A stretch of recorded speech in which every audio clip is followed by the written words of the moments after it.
Frédéric Marin, bonjour, merci d'être avec nous. Donc bonjour, je voudrais que vous vous présentiez dans un premier temps et expliquiez ensuite qu'est-ce qui vous a amené à Boston.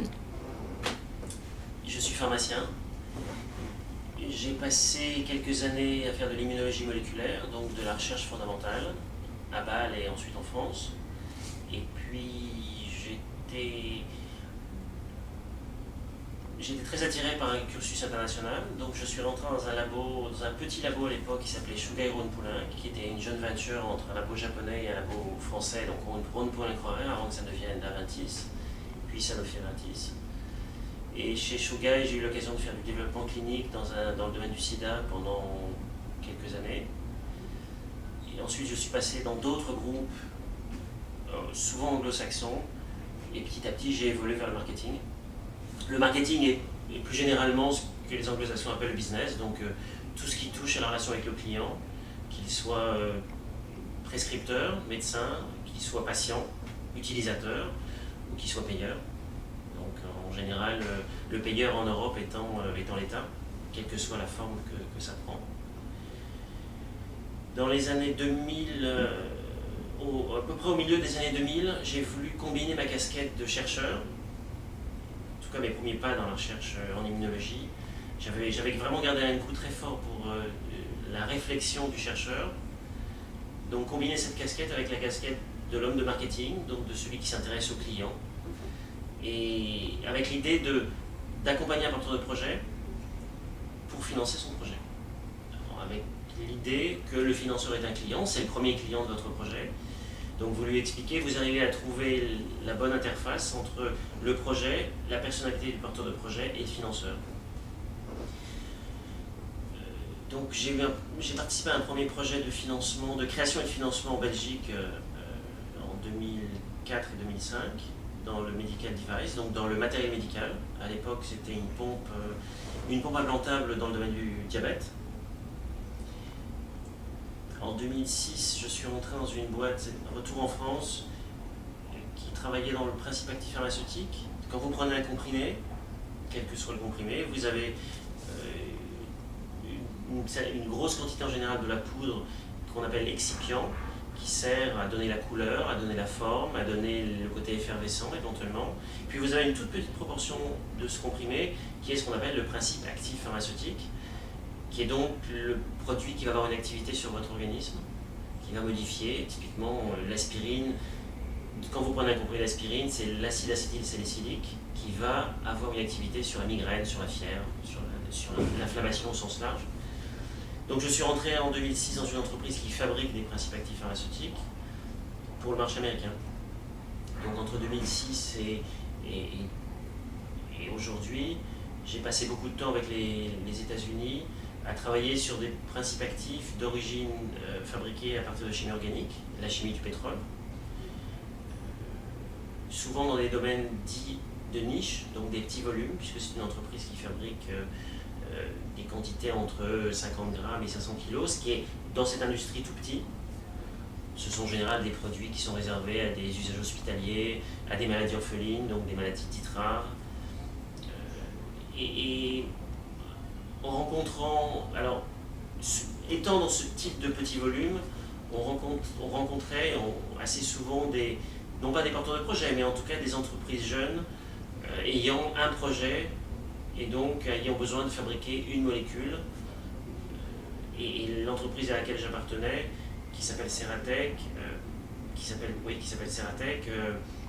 avait la capacité non seulement de développer cette molécule, mais en plus de rédiger un dossier qu'on appelle le Drug Master File, qui est le dossier d'enregistrement de la molécule auprès des autorités, FDA pour le marché américain ou EMA pour l'Agence du médicament européenne. Bon, à force de rencontrer des gens qui démarrent une entreprise, vous vous dites, ça finit par vous démanger. Et fin 2010, par le hasard des rencontres, je me suis retrouvé confronté à une molécule qui m'amène ici aujourd'hui, qui a le potentiel de traiter une maladie qu'on appelle l'amyotrophie spinale infantile, qui est une maladie avec un nom barbare, qui en fait décrit une maladie neuromusculaire chez l'enfant, Donc des enfants qui se retrouvent handicapés moteurs simplement, ils ont toutes leurs facultés intellectuelles, ils ont toutes ils gardent toute leur sensibilité, mais les membres, la gorge, tous les muscles moteurs sont petit à petit paralysés. Et les muscles fondent. Donc vous vous retrouvez avec des patients qui sont extrêmement affaiblis dans un fauteuil roulant. Et ensuite, vous avez découvert le programme NEDVA. Et ensuite, j'ai découvert le programme NEDVA. Et ensuite, vous rentrez dans la logique de la création d'entreprise, avec première préoccupation, le financement. Et dans le domaine du médicament, il y a 3 grands univers, le Japon, les États-Unis, enfin 3 grands marchés réglementés qui sont le Japon, les États-Unis et la France, et l'Europe. Il est difficile de penser médicaments sans penser États-Unis, puisque vous avez un marché unifié de 300 millions de gens, avec une seule agence. Pourquoi penser États-Unis et pas Europe? Parce que l'Europe maintenant, d'un point de vue réglementaire, a beaucoup évolué, donc vous avez un enregistrement qui se fait de façon globale pour 30 pays de la zone Europe. Mais ensuite, vous rentrez dans la problématique du financement. Donc chaque pays gère le remboursement de ses médicaments. Donc vous avez une indication pour 30 pays, mais vous devez aller voir chaque autorité, chaque payeur local et demander un remboursement sur la base des travaux que vous avez effectués. Aux États-Unis, la problématique est tout autre, puisque bien que divisé en États, a fortiori sur la maladie orpheline, vous avez un système beaucoup plus unifié. Et cerise sur le gâteau, vous avez aux États-Unis un regroupement des patients qui est beaucoup plus important qu'en Europe. Vous avez les Américains ont beaucoup plus, comment dirais-je, ont depuis longtemps pris en ligne de compte l'importance de se fédérer et de se mobiliser et de faire du lobbying pour des causes qui leur tiennent à cœur. C'est vrai dans beaucoup de maladies, y compris des maladies extrêmement rares. Donc quand vous devez aller défendre un dossier pour une maladie qui touche, en ce qui concerne la myotrophie spinale infantile, 40 000 patients en Europe et aux États-Unis, grosso modo 20 000 de chaque côté, vous avez besoin d'avoir des interlocuteurs, donc quelques experts cliniciens, des médecins qui en général sont extrêmement dévoués à leurs patients et qui connaissent très bien le sujet, mais vous avez besoin d'un interlocuteur utilisateur.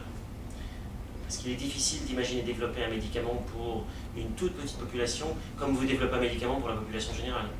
Parce que cette population a des besoins spécifiques. Quand vous avez besoin de traiter un bébé, vous n'allez pas le traiter comme vous et moi.